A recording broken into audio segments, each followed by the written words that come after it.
ബീഹാറിൽ സർക്കാർ രൂപീകരണത്തിനുള്ള ചർച്ചകൾ വേഗത്തിലാക്കി എൻഡിഎ. 2 ഉപമുഖ്യമന്ത്രിമാരും ബിജെപിയിൽ നിന്ന് തന്നെയാകുമെന്നാണ് സൂചന. ഇതിനിടെ ഉപമുഖ്യമന്ത്രി സ്ഥാനത്തിനായി ചിരാഗ് പാസ്വാൻ സമ്മർദ്ദം ശക്തമാക്കിയിട്ടുണ്ട്. എൽജെപിക്ക് 3 മന്ത്രിസ്ഥാനം നൽകിയ പ്രശ്നത്തിന് പരിഹാരം കാണാനാണ് ശ്രമം. വ്യാഴാഴ്ചയ്ക്ക് മുൻപ് നിതീഷ് കുമാർ സർക്കാർ സത്യപ്രതിജ്ഞ ചെയ്യും. നൊബിൾ മാരിക്കാരൻ വിവരങ്ങളുമായി. നൊബിൾ, ബീഹാറിൽ സത്യപ്രതിജ്ഞയ്ക്കുള്ള ഒരുക്കങ്ങൾ എങ്ങനെയാണ്, എന്നാകും എന്നതിന്റെ കൃത്യമായ സൂചനകൾ ലഭിക്കുന്നു. എത്ര ഉപമുഖ്യമന്ത്രി എന്നാണ് നമുക്ക് അറിയാനാകുന്നത്? അതോടൊപ്പം എങ്ങനെയൊക്കെയാകും മന്ത്രിസ്ഥാനം പങ്കിടൽ?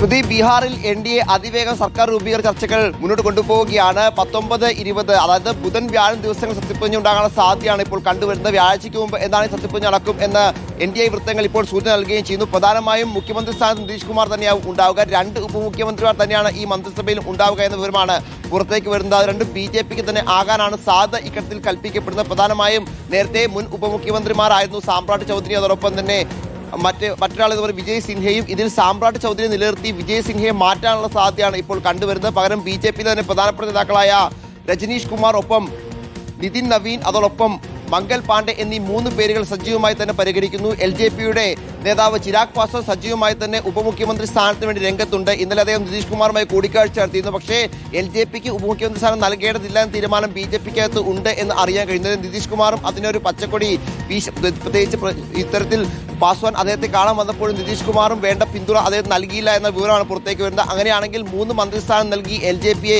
ശാന്തരാക്കുക, അവരെ സമാധാനിപ്പിക്കുക എന്നാണ് ഇപ്പോൾ ബിജെപി ലക്ഷ്യം വെക്കുന്നത്. അത്തരത്തിൽ സജീവമായ ചർച്ചകൾ മുന്നോട്ട് പോകുന്നു. മന്ത്രിസ്ഥാനങ്ങളിലേക്ക് വരികയാണെങ്കിൽ മൊത്തം 36 മന്ത്രിമാരാണ് സംസ്ഥാന നിയമസഭയിൽ സംസ്ഥാനത്ത് ഉണ്ടാകാൻ നിലവിലത്തെ കണക്ക് പ്രകാരം പാടുള്ളൂ. ആ 36 പേരെയും തികയ്ക്കും എന്ന വിവരമാണ് പുറത്തേക്ക് വരുന്നത്. അതിൽ JDUവിന് 14, ബിജെപിക്ക് 16, എൽജെപിക്ക് 3, ജിതിൻ റാം ബാഞ്ചിയുടെ HAMന് 1, ഉപേന്ദ്ര കുഷിയുടെ RLSPക്ക് 1. അങ്ങനെ നിതീഷ് കുമാർ അടക്കം 36 മന്ത്രിമാർ സത്യപ്രതിജ്ഞ ചെയ്യാൻ സാധ്യതയാണ് ഇപ്പോൾ ഈ ഘട്ടത്തിൽ കണ്ടുവരുന്നത്. എന്താണെങ്കിലും അതിവേഗമാണ് ചർച്ചകൾ മുന്നോട്ട് പോകുന്നത്. നാളെയാണ് നിയമസഭാ കക്ഷിയോഗം ചേരുക. ആ കക്ഷിയോഗത്തിൽ നിതീഷ് കുമാറിനെ എന്താണെങ്കിലും നേതാവായി തിരഞ്ഞെടുക്കും.